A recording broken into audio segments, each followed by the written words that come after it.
বছর পরে আমরা যেগুলো সাধারণভাবে দেখি, মানুষ জরাগ্রস্ত হয়, মানুষ ব্যাধিগ্রস্ত হয়, মানুষ মৃত্যুবরণ করে, এই বিষয়টি আমাদের কাছে অত্যন্ত সাধারণ এবং অত্যন্ত স্বাভাবিক। আমরা এটাকে বলে ইউনিভার্সাল ট্রুথ। কারো অসুখ হলে আশ্চর্য হওয়ার কিছু নেই, কারণ অমুক অমুক মানুষ তো অসুস্থ হয়েছে, আমিও হচ্ছে, উনিও হতে হবে। কেন মানুষ সুখী হয়, কেন মানুষ দুঃখী হয়, কেন হয়, এই সাধারণ বিষয়গুলো উনি চিন্তা করেছেন এবং মেনে না নিতে পেরে সংসারের সবকিছু ছেড়ে একটি আপেল গাছ থেকে নিচে পড়েছে, সেটা তো এত বেশি চিন্তা করার কিছু নাই। উপর থেকে পড়বে কেন, নিচে পড়ার কারণ কি? এই সর্বকালের সর্বশ্রেষ্ঠ বিজ্ঞানী হয়েছে। উনি 3টি সূত্র আবিষ্কার করেছেন। এই সূত্রগুলো হচ্ছে মাধ্যাকর্ষণ শক্তি, এবং সেটা কি নয়। এই সূত্র ধরে আজকে আপনি আমেরিকা যাচ্ছেন, আপনি আছেন, আপনার সাথে আরো অনেক মানুষ আছে, আপনার মাল আছে, লোহা বৃষ্টিতে একটা উড়োজাহাজ করে আপনি যাচ্ছেন আমেরিকায়। এটা হচ্ছে নিউটনের সূত্র। অর্থাৎ তিনি সংসার ত্যাগ করার পরে প্রায় 6 বছর কঠোর ধ্যানের পরে উপলব্ধি করেছেন জীবনের রহস্য কি। উনি আরস প্রথমং বুদ্ধিপালকং দ্বিতীয়াং আনিবি সাম্পিসাং তৃতীয়াং সংক্রমণ সেটা কাছে কিনা বলে আছে না, পথে আসন আমাকে বুদ্ধ হিসাবে আমাকে অধিষ্ঠিত করেছে। আমি কোন জায়গায় বসে ধ্যান করি। পৃথিবী সৃষ্টি হওয়ার আগে প্রথম বজ্রাসন সৃষ্টি হয়, পৃথিবী ধ্বংস হওয়ার শেষে একেবারে বজ্রাসন সৃষ্টি হয়। এটা পৃথিবীর মাঝখানে নাভি স্থানে বজ্রাসনের অবস্থা। তো এই আসনের প্রতি কৃতজ্ঞতা প্রদর্শন করতে গিয়ে আপনারা জানেন 7 দিন তিনি সেখানে বসে ধ্যান করেছিলেন। দ্বিতীয়াং আনিবি সাম্পিসাং, অর্থাৎ তিনি ধ্যান থেকে উঠে আবার গাছের দিকে তাকিয়ে ভাবছেন, এই গাছ আমাকে ছায়া দিয়েছে, এই গাছের নিচে আমার সম্পূর্ণ জ্ঞান প্রাপ্ত হয়েছে, তাই এই গাছের পাশে দাঁড়িয়ে এভাবে উনি 1 সপ্তাহ অনিমেষ ক্ষেত্রে থাকিয়েছিলেন। আমরা আমাদের মাতা পিতাকে শ্রদ্ধা করি, তাদেরকে সম্মান প্রদর্শন করি, মাঝে মধ্যে 2-4 টাকা দিই, মা এই কাপড়টি তোমার জন্য এনেছি, কিন্তু আমরা তেমন করে কি পারবো একটা সামান্য গাছকে এভাবে 1 সপ্তাহ পর্যন্ত কৃতজ্ঞতা প্রদর্শন করতে গিয়ে অনিমেষ ক্ষেত্রে থাকিয়ে থাকা এটা সহজ কোনো বিষয় নয়। আমি ওই ট্র্যাজেডির সময় যখন কি বলে ওই রামুতে গিয়েছি, তাও 70 কিলো বাদ দিয়েছিলেন। আমি ওই রাত্রিতে সেখানে থেকে আসি নাই, ভান্তের সাথে ছিলাম, প্রায় 10টা পর্যন্ত কথা বলেছি।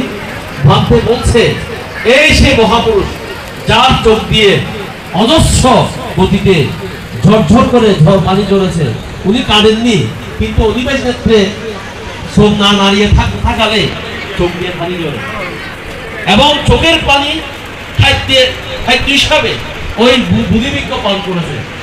বুঝতে পেরেছেন? অর্থাৎ উনি কাঁদছেন না, উনি চোখ না নাড়িয়ে তাকিয়ে আছেন। চোখ না নাড়ানোর কারণে চোখ অত্যন্ত কষ্ট দেওয়া হয়, চোখের যন্ত্রণা হয় এবং তখন পানি ঝরে। এই পানি দিয়ে তাকে কৃতজ্ঞতা প্রদর্শন করেছিলেন। আমাকে সত্যি কথা বলেছেন যে গাছের খাদ্য হচ্ছে পানি, তো পানির সাথে যদি লবণ থাকে সেটা নাকি আরো বেশি দেওয়া হয়। আপনি চোখে জল খেয়েছে কোনোদিন? খান নাই? উনি চিন্তা করছেন, হ্যাঁ এই জায়গাটি অত্যন্ত পবিত্র, তাই উনি ওই জায়গাটিকে কৃতজ্ঞতা প্রদর্শন করতে গিয়ে 1 সপ্তাহ হেঁটেছেন। চিন্তা করতে পারেন 1 সপ্তাহ কেউ হাঁটতে পারবে?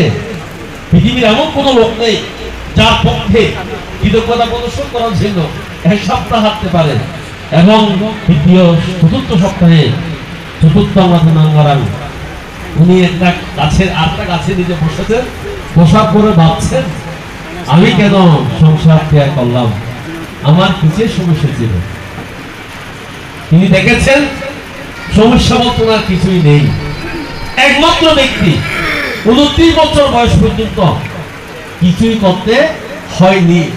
ওনার পিতা ওনার জন্য 3টে প্রাসাদ নির্মাণ করেছেন, সেখানে 20,000 শ্রমিক তার সেবার জন্য নিয়োজিত করেছেন।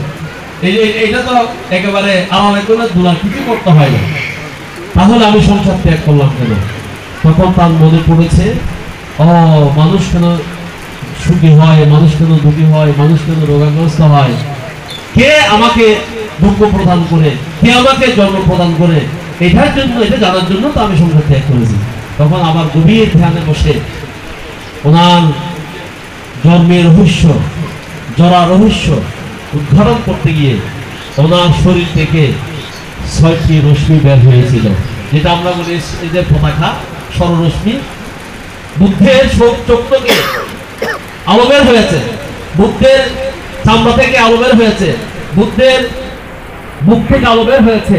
এভাবে প্রতিটি অঙ্গ থেকে সৌররশ্মি বের হয়েছিল। এই সৌররশ্মি যখন বের হয়েছিল তখন পৃথিবীর সূর্যের আলো ওনার রশ্মির কাছে পরাজিত হয়েছিল। পৃথিবীর সূর্যের আলো অত্যন্ত তাপ, সংসার চক্র থেকে নিজেকে রক্ষা করার জন্য আমাদের 2টি কর্মের বিষয়ে সজাগ থাকতে হবে। এই 2টি কর্ম হচ্ছে, একটা হচ্ছে সকাম কর্ম, আরটা হচ্ছে নিষ্কাম কর্ম। এখন সকাম কর্ম কাকে বলে? সকাম কর্ম হলো আপনি যে কর্ম করবেন সেই কর্মের ফল পাবেন বলে বিশ্বাস করাকে বলে সকাম কর্ম। একেবারে এক কথা বলতে হয় কর্মবাদী, অর্থাৎ কর্মকে বিশ্বাস করে, জন্মান্তরকে বিশ্বাস করে, এটাকে বলে সকাম কর্ম। যে কোনো কাজ করে কাজের ফল আশা করে তারা সকাম কর্মের অধিকারী। এবং আপনি দান করছেন, এই যে কুটির চুবর দানের ব্যাখ্যা আছে, একবার দান দিয়ে 30 কল্প দুর্গতিতে গমন করেননি। দুর্গতি মানে কি? অসুর লোকে যাওয়া, তীর্য লোকে যাওয়া, প্রেত লোকে যাওয়া এবং নিরয়ে যাওয়া, এই 4টি জায়গায় যায়নি।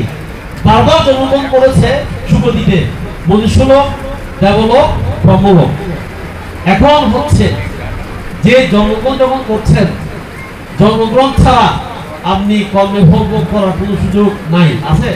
জন্মগ্রহণ করতে হবে, রাজা হতে হবে, শ্রেষ্ঠী হতে হবে, মানুষ হতে হবে, অথবা 6 স্বর্গে যেতে হবে, 17 ভাই যেতে হবে। জন্মগ্রহণ ছাড়া পুণ্যকর্ম ফল ভোগ করার সুযোগ নেই, আর পাপকর্ম ফল ভোগ করার সুযোগ নেই। জন্মগ্রহণ আপনাকে করতেই হবে। যদি জন্মগ্রহণ করেন তখন আপনাকে অবশ্যই জরায় আক্রান্ত হতে হবে।